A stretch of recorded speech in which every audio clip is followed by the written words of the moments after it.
sit down, watch some TV, maybe a movie, whatever. We'll see what's on streaming. What the heck's going on with the TV? Oh, there it is. Okay. Welcome to prime time, bitch. Ah! Somebody help!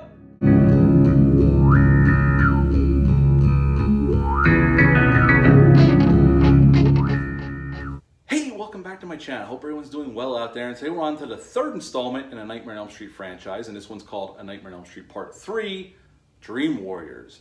Now, after the success of the second film, although it wasn't very well received with fans or critics, although critics really didn't factor in the equation on these films anyway, New Line and Bob Shea decided to go back to Wes Craven and asked him if he wanted to write and direct the film. Now, he was busy with another project, but he said he would write the script. So he sat down with his producing partner and his writing partner and wrote a script. Now, from what they say in the documentary Never Sleep Again, another plug for that documentary, it's awesome. If you love this series, check that out. It's on YouTube. They say that it was a pretty bold script, very dark script, and definitely Wes Craven was pushing things to the max in terms of violence, and Freddy darker than he's ever been before, supposedly. But they didn't think it was right for where they wanted to go with the franchise. So they ended up not using his script for that, but Wes Craven did use some of the things in that script for A New Nightmare when he came back in the 90s to write and direct that film. So New Line was looking for a director, and they met Chuck Russell. Now, Chuck Russell had not directed anything to this point, but they liked his take on the franchise. His take on the movie. He wanted to be more fantastical, bring in more fantastical elements, make it more fun, but also bring the scares as well. So him and his writing partner Frank Darabont, who went on to do Shawshank Redemption, The Green Mile, he brought The Mist, which I love The Mist, and he brought The Walking Dead to the small screen. This was Frank Darabont's first writing credit. This was Chuck Russell's first directing gig. Chuck Russell wanted to do The Mask, Scorpion King, The Blob in '88, which is a great remake. If you've never seen that, check that out. I've done a review for that back at Halloween. Just scroll on down, you'll see that movie. So they went off and wrote a script. New Line liked it. They let Chuck Russell direct it, and here we go. Nightmare on Elm Street 3 came out February 27th of 1987. It was rated R, like all these films are. It's an hour and 36 minutes long, had a budget of $4.5 million, a little bit of an increase over the second one, and it made $44.7. Now, after this film came out, this was the highest grossing at that point until the next entry came out, which we'll discuss later in this week. I'm going to review part 4. Now, they brought Heather Langenkamp back. They heard the fans. They brought Heather Langenkamp back. Now, funny enough, Wes Craven's script also brought Heather Langenkamp's Nancy Thompson back as well. Robert Englund's back as Freddy Krueger. We got Craig Wasson in here as Neil Gordon. He is a psychiatrist at this mental institution that we spend most of the film at. Patricia Arquette in her first film role as Kristen. John Saxon came back. He's not Lieutenant Thompson anymore, though. He's only a security guard now, and he has a major alcohol problem. And Lawrence Fishburne's in this film as Max. He's an orderly at this mental institution, and it's always nice to see Lawrence Fishburne show up on anything because he's always entertaining.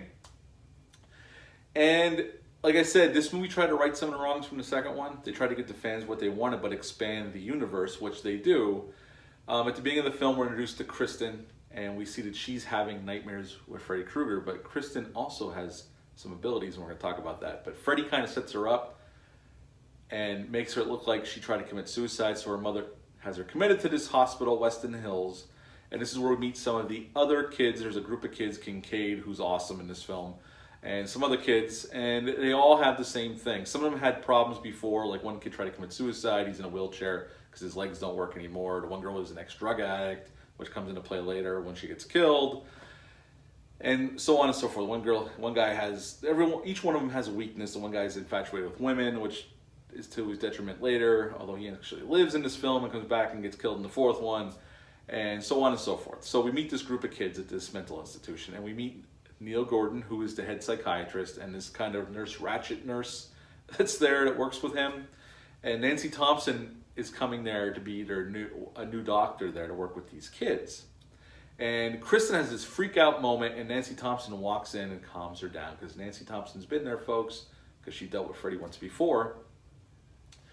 And Nancy started taking a drug called Hypnosil, which got brought back up again in Freddy vs. Jason to play the pivotal role in that film, where it suppresses your dreams so you can sleep soundly and you're not having these nightmares like they were before.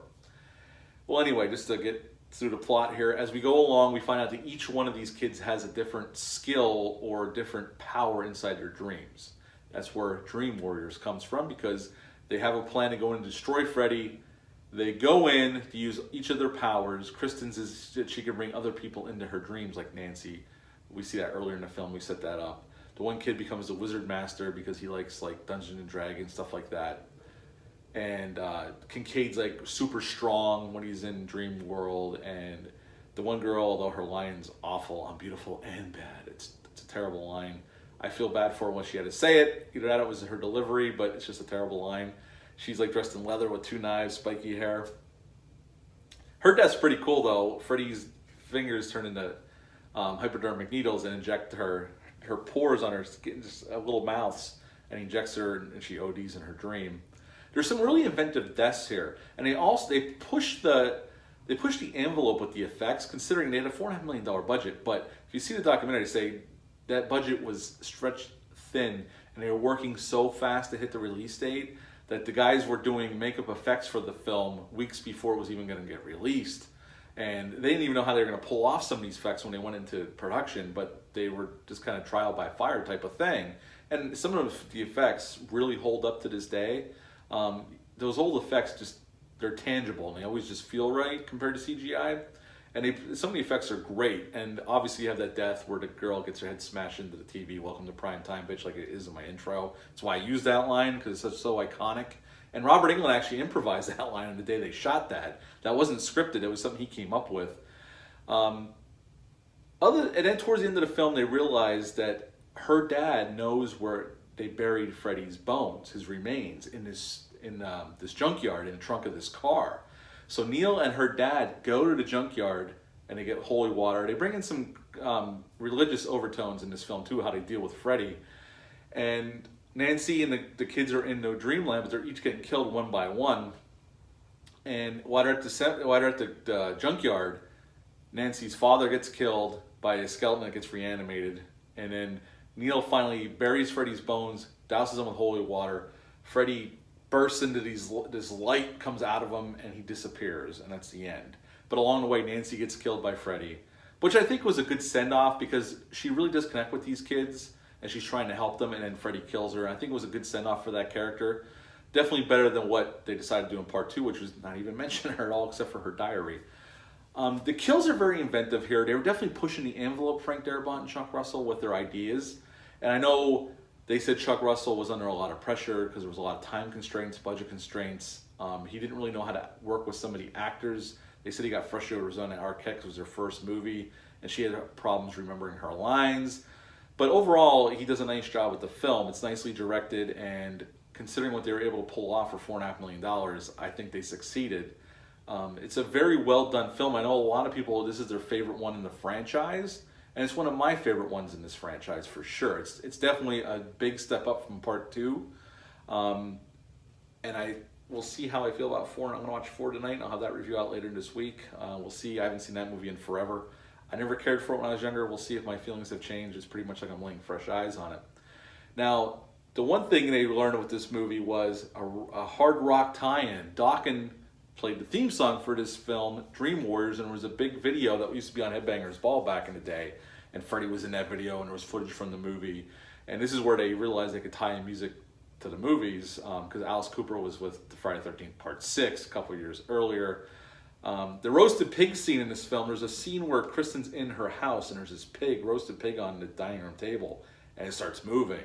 That actually was a real roasted pig that was starting to rot, and somebody stuck their hands up in it to puppet thing, because they didn't have no time to build a puppet, so they just used a roasted pig because they didn't have money or the time to find, to make that prop, so they just used one for real.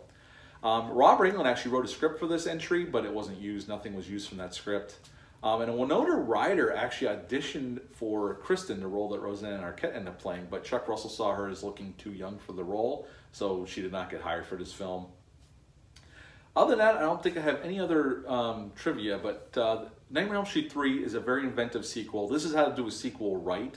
Now, some people will say this is where Freddy started getting a little too joke. This started the jokester Freddy. And obviously in part 4, they took it to a whole new level with the one-liners and the quips. And then, you know, it just goes on from there. But still, this is a really good sequel to the original film. I don't think this isn't even a sequel to the second one. This is a sequel to the first film, honestly, if you think about it.